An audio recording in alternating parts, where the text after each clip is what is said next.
Morning, everyone. Welcome to the NCAA Division I Men's Basketball Regional Semifinals in Philadelphia. Today is the practice day press conference for St. Peter's University. Joining us now is head coach Shaheen Holloway. Welcome to Philadelphia, and you're welcome to make an opening statement. Otherwise, we'll go right to questions. Let's go right to the questions.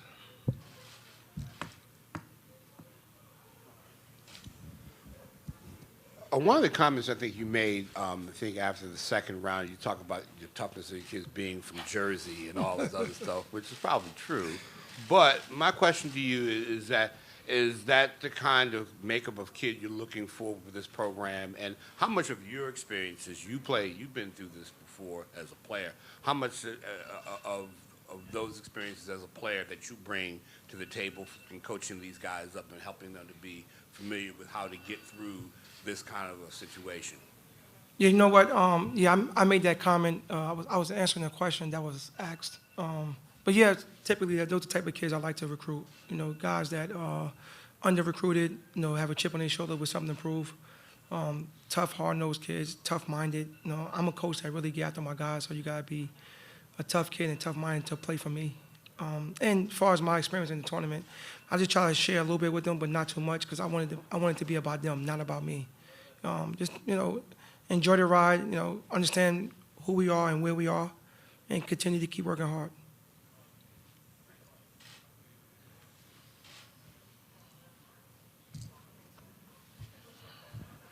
Felix from HuffPost.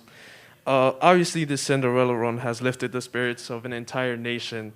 But can you talk about how it has provided a sense of community, togetherness, and support, specifically in Jersey City? And have you and your team have experienced it?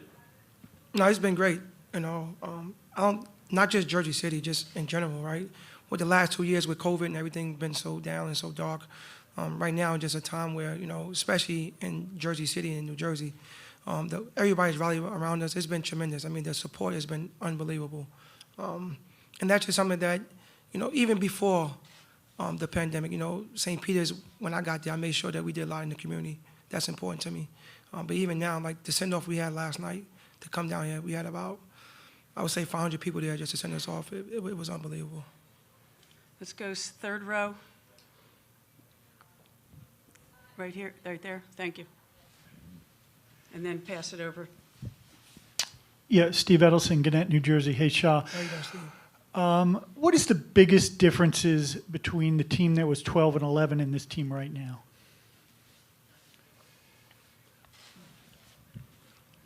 The only difference is, I would say, is everybody's more confident now. You know, before we had a lot of guys that wasn't sure their roles on the team.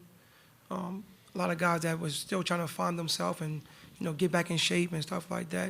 You know, I tell the story that the COVID pause actually helped us. You know, I know it messed a couple teams up, but it actually helped us. It got us a chance. We didn't play in 28 days, something like that. So you got a chance to have like a mini camp to get, you know, ready and get back. And since the COVID pause, the team has been a different team because they understand we kind of been locked in, you know, and followed the goal. And the goal was always be a defensive first team. Early on, we were trying to do some things that we couldn't do, but we kind of got a chance to get back focused.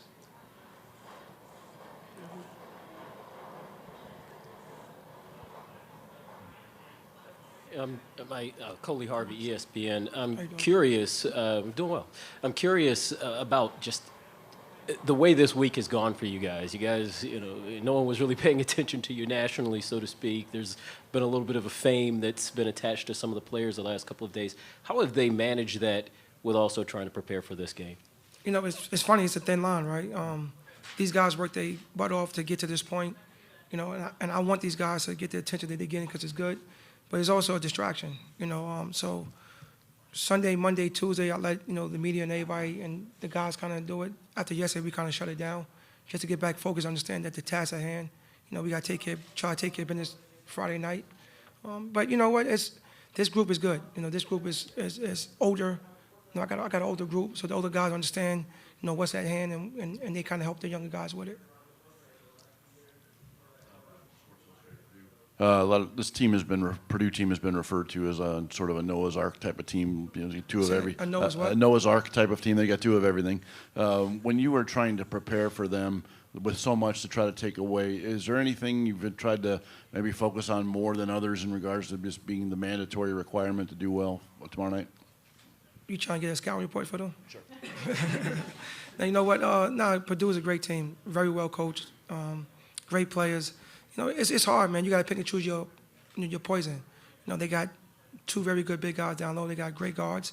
You just got to kind of do what you do, kind of make some adjustments, some tweaks, without trying to give up too much. But, you know, just go out there and play basketball, man. Just do what we've been doing the whole year. And, like, we're going to have a good scout report in place for them. Josh? Shaheen, Josh Verlin, City of Basketball Love. You got two guys in the program, Clarence and Ryan, with strong ties to Philadelphia. What sense have you gotten that this game means to them playing it here in the city that they're from? Who's the second guy? Ryan Whalen. Ryan's from Jersey. He went to St. Joe's. No, you know what? No, Clarence. No, for Clarence coming back home is tremendous for him, man. He's super excited. He's super happy. I'm happy for him. As far as Ryan, you know, Ryan is Ryan. Ryan hasn't slept in 2 weeks. You know, Ryan's been doing all the scouts. You know, he's right now just mentally out of it. So he's like a zombie. You know, but he's excited to be back, and I know he's a St. Joe's guy. But you know, right now we really not really thinking about all that. We just kind of think about trying to see what we could do with Purdue on Friday. Jaden Daly, Daily Dose of Hoops. Shah, you spoke of your vision with this team and where you ultimately saw it. Can you just get us caught up to speed on how the journey's taken shape over the last 3 years and what it's led to at this moment? No, it's been great. You know, I'll be honest with you, it's been great. You know, I got a lot of support at St. Peter's. You know, the administration has been unbelievable. And as far as the players, like, when you bring a group of guys in that kind of fit you and fit your personality and know what you want, you know, I've been very lucky to have, you know, a group of guys that are not just great on the court, like they're great in the classroom, they're great in the community. And when you got guys like that, it makes it very easy. So I'm just, you know, I'm the head of the snake. I'm here. I'm in practice. I'm this and that. But these guys are carrying the mission out to a T. You know, I don't think they get enough credit for what they're doing or what they did. Middle blue shirt, the mask on.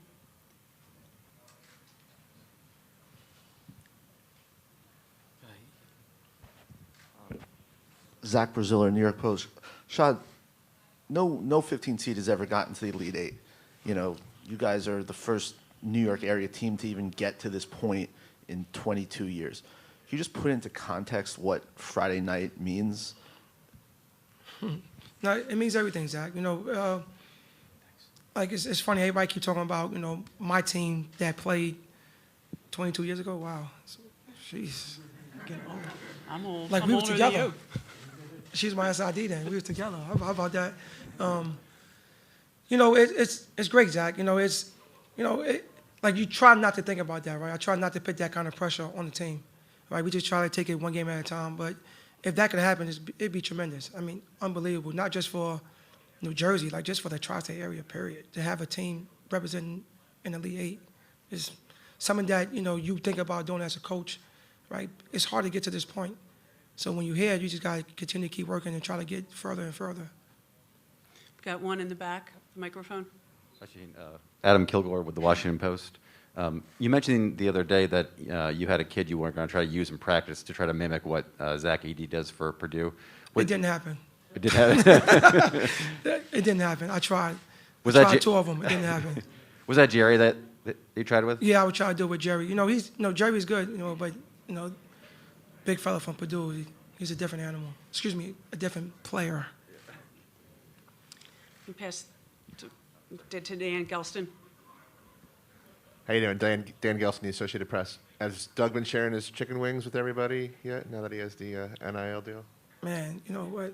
It's funny. You know, Doug and I had a conversation about that yesterday. Everybody's stomach was hurting yesterday, so I know why now.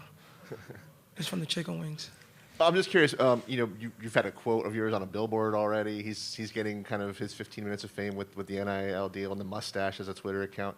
What are some of the, I guess, other maybe wilder things you've seen this week? And is there anything that's really stood out among the extraordinary images of the week? You know, I try to keep it simple, and for our guys. I didn't want it to get too crazy and too big. Obviously, with the media attention, it's good and bad, right? But this team, like I said, they've been good. They haven't been worried about too much. You can't keep them on social media, so obviously, they reading a lot of things. But for the most part, I haven't seen a difference in them. These guys just been level-headed, kind of even quote, so just kind of keep it that way. Shaheen, Jerry Carino from Gannett, New Jersey. What is the message that your players send to every under-recruited, underrated kid who has big dreams? Just keep working. Keep believing in yourself. Understand it's a process. Things not going to happen overnight, right? You got to go to a place that best fits you and do what you do, trying to do. Not worry about the name in front of the jersey, right? Kind of just worry about the opportunity that you have. And for us, and that's why I really like this group. They came in, they believe in my vision. Think about it. When the last time a group, somebody played 12 guys double-figure minutes? I've been trying to do that since my first year. And people said that you can't do that, you can't do that. And now I see everybody's doing it now. All the teams that's winning have 10 guys playing double-figure minutes. So just believe in yourself, kind of go a place that fit what you're trying to do, and anything is possible. We're going to try to take one or two questions from the Zoom room. Mark Ernay. Go ahead, Mark. Thanks.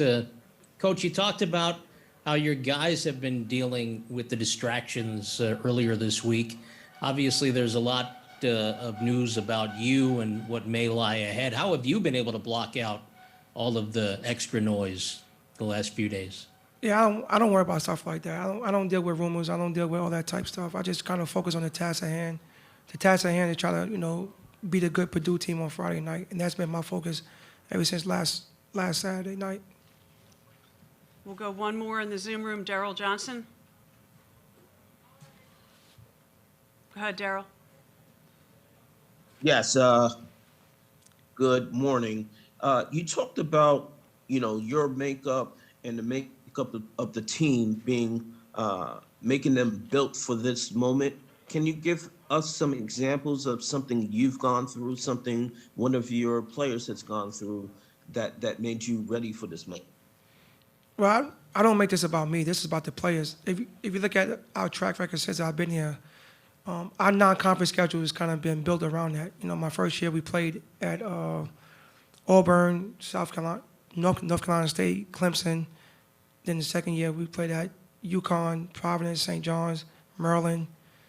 This year, obviously, St. John's, Maryland. So I kind of, have these guys ready to play against big-time teams. So these guys, that's why I don't think these guys are intimidated by anybody, because these guys just go out and play basketball and have fun. We are out of time. I know you're not sad about that, right?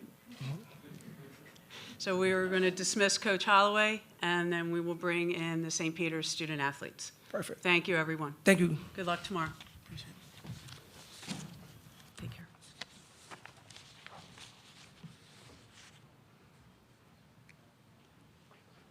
Again, a reminder, try to also make eye contact with our microphone holders.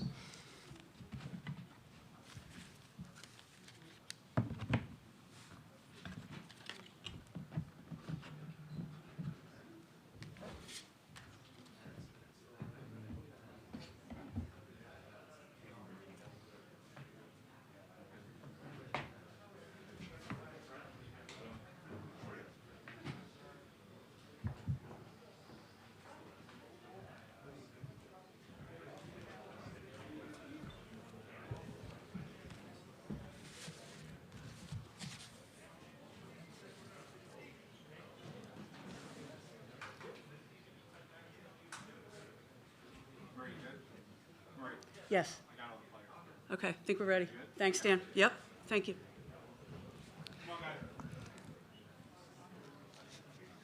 Again, please state your affiliation before asking the question, and we'll get as many as we can in the room and then try to get to Zoom as time allows.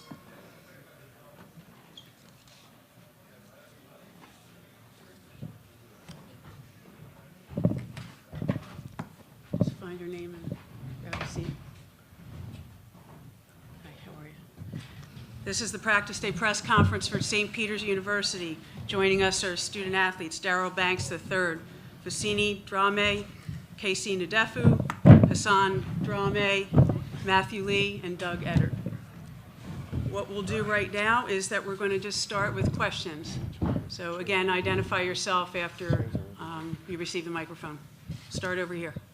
And please address, if you're going to address a student athlete, please go directly to them. Austin Pedalolo, Trend the Philly Hoops. This could be for any one of you guys, but Shaheen always talks about being North Jersey tough, New York tough.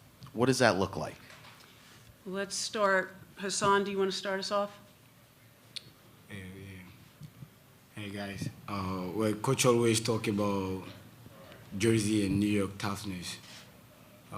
He always mean that for those who are familiar with New York and Jersey basketball, you always know one thing about them: they will never back down, no matter what the challenge is, because they were born, and when they were growing up playing basketball, they always learn how to challenge when they're playing. We'll go to Daryl.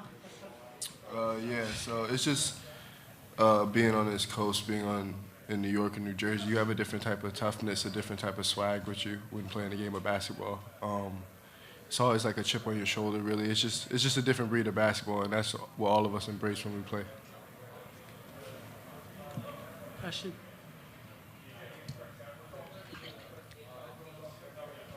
Chris Murray, Philadelphia Sunday Sun.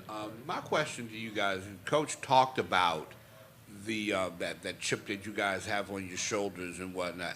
Was that something that you guys carried with you in these first two rounds? No one gave you a chance to beat obviously Kentucky and all that, and then you beat a really good Murray State team.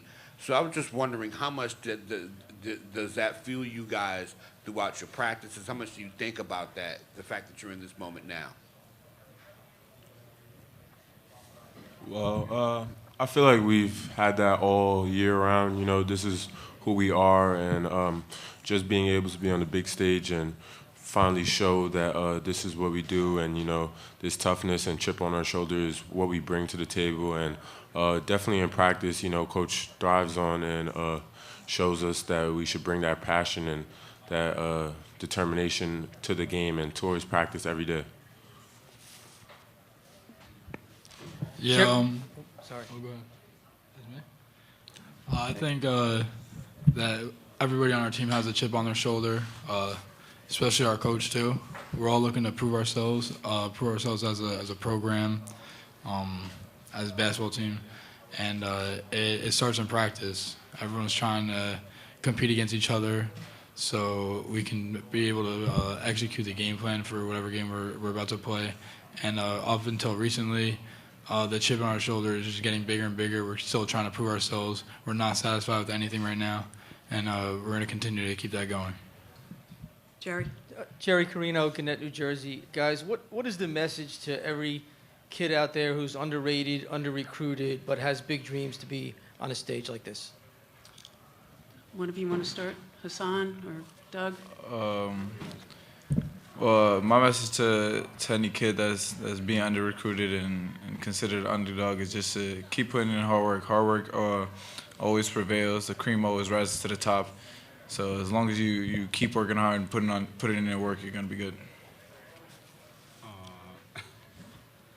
My message to those kids is, no matter what, like I always say, is about timing. Time will always tell. The time that you're working, never expect something. People's opinion is their opinion. Opinion is a form of judgment. So you can never ever take other opinion and judge yourself at that moment. You always have to believe in yourself. This is mainly for you, Doug. I'm just curious what your week has been like this week, getting some of the endorsements that you have, but also still trying to focus on Friday. How have you been able to balance that? Yeah, no, my whole focus is 100% on basketball. I'm really focused on this game. We look forward to keep whatever we're doing the same. We're going to keep that going to Friday. The only thing that matters right now is beating Purdue and moving on. I mean, the week's been crazy. It's been crazy since we got here for all of us, really.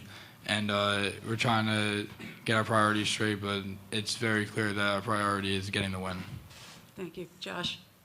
Josh Verlin, City of Basketball Love. Casey, or really if any of you guys can specifically answer this question, it can be open to anybody. But Clarence is from Philadelphia. I was just wondering if any of you guys have talked to him specifically about coming home and what this game means to him to be played here in Philadelphia. And if not, just what you feel like he's brought to the team this year.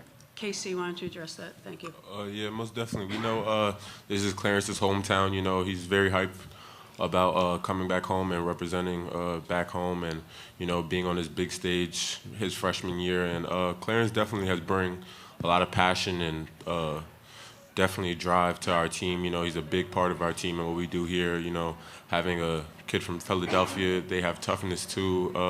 So just having him on this team and aboard here is just a great thing.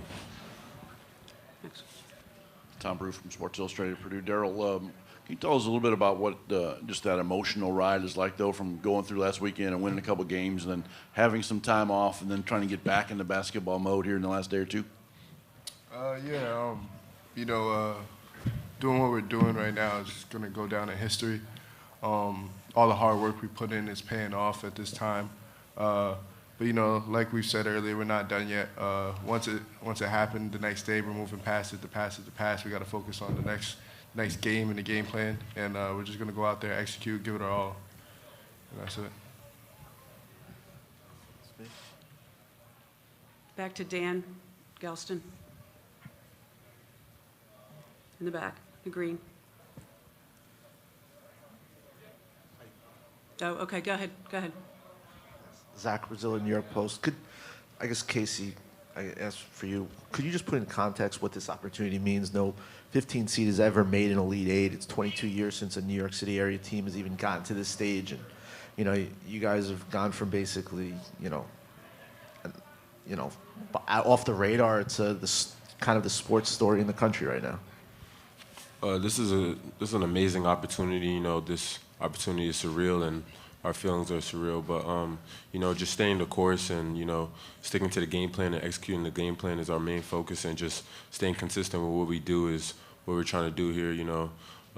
Being the underdogs and being doubted is what we thrive off of. And we're just trying to keep that mindset and keep on doing what we're doing. Up here in the front. Felix from HuffPost. I just want to have your reaction, guys. There was a tweet that said, "I'm cracking up about how the commentators keep acting surprised that the St. Peter's men's basketball team don't seem scared of this moment. Of course they're not. These guys have to cross Kennedy Boulevard every day. That is way scarier than this game. Can you guys tell me how you guys are facing the pressure for Friday night?" Let's start with Matthew. Yeah, crossing Kennedy Boulevard could be tough sometimes. But no, we don't feel any pressure. We're just here to play basketball, and it's something we've been doing our whole career. Even though it's a bigger stage, at the end of the day, it's just basketball. Doug, do you want to address that? Yeah, that's funny what Matt said. It is a little difficult crossing there. But in regards to that, I would say that. What was the question? There's no pressure at all. Honestly, there's no pressure at all. I think that there's nothing to be scared of. There's nothing really that's different now. We've been playing basketball this whole season. We had our ups and downs, and we're just gonna look forward to keep executing the game plan and just keep doing what we've been doing. Thank you, Dan. Dan Gelston, Associated Press. This is for Doug. Doug, we saw this week your chicken wing deal. You have a sweatshirt line out. And is there anything else that's out that we haven't seen yet? No, nothing right now. Have you turned down deals or opportunities? I haven't been really looking at it as much. Like I said, I'm focused on getting the win on Friday. And what kind of comes with your chicken wing deal? Like, what do you get out of that? What happened? What do you get from Buffalo Wild Wings? Is it like food for the team for you or the week? With all due respect, no comment. I'm sorry. Go back to next to Dan, and then we'll go to Zoom. Hey, Dan McQuaid, Defector Media. Coach talked about how you guys sort of, the COVID break sort of helped you guys when you didn't play for a while. What sort of changed after that? This is for anybody. The COVID break put us on pause, and it kind of put a perspective on things for us. How the game could be taken away from you at any second. So, just thinking about that, we knew that when we came back, we had to really lock in and really focus and buy into what coach is telling us. And ever since then, season went up from there. Husseini, do you want to address that? Yeah, like Daryl said, it was just a blessing for us because it was like an eye-opening for us. Okay, let's take a question from Zoom. Jennifer Label. Go ahead, Jennifer. Hi, yes, I'm Anna Lively with Sports Illustrated Kids, and I was just wondering from the player's perspective what it means to you guys to feel that you've been able to represent all the people from your community and just knowing that you've been the underdogs but being able to overcome all the adversity throughout your season so far. Doug, you ready for that? Yeah, it's been awesome. It feels amazing to be an inspiration to people, especially young kids who may one day be in our shoes that we are in now. And it just means a lot to all of us that we're inspiring people every day of what we're doing. And with hard work, you can achieve anything. Matthew? Yeah, like Doug said, it's a blessing for us to be on this stage and put on for our cities and our family back home. But like he said, just inspiring the youth that could be in our shoes and just showing them that anything is possible is really our main goal. And one more from Zoom, Garrett Lash. Go ahead, Garrett.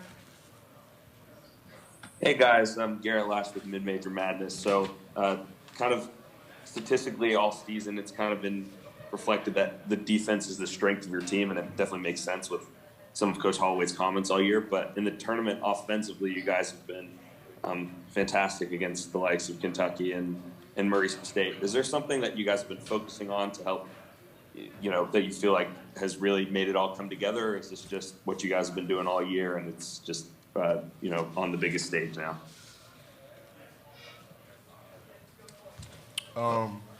Yeah, so we like to say that our defense leads to our offense. If we take care of the defensive end, our offense is going to come second, and it's going to usually flow. If we come into the game worried about our offense, that's usually when we struggle. And Coach has just been harping on us being sharp, running through our sets hard, and that's really what it's been. Okay, we have time for one more quick question. Zach Braziller, New York Post. When you guys have watched film of Purdue, they're big, they have size, they have really talented guards. Is there any, intimidation factor or just kind of, what you guys are going up against here? Casey, you want to take that, please? Yeah, like they said before, it's just basketball. I don't think you should go into any game being intimidated by anybody. As a person yourself, I don't think you should be intimidated by anything. But we're just trying to execute the game plan. Go into it with the same mindset of beating these guys, and just taking it one step at a time. Just focusing on the scout, focusing on practice, and then going into the game tomorrow and executing the game plan. All right, thank you very much. Best of luck to you tomorrow. Thank you. Reminder, Thank you you. guys are dismissed. Thank you. Recording this press conference will be available in the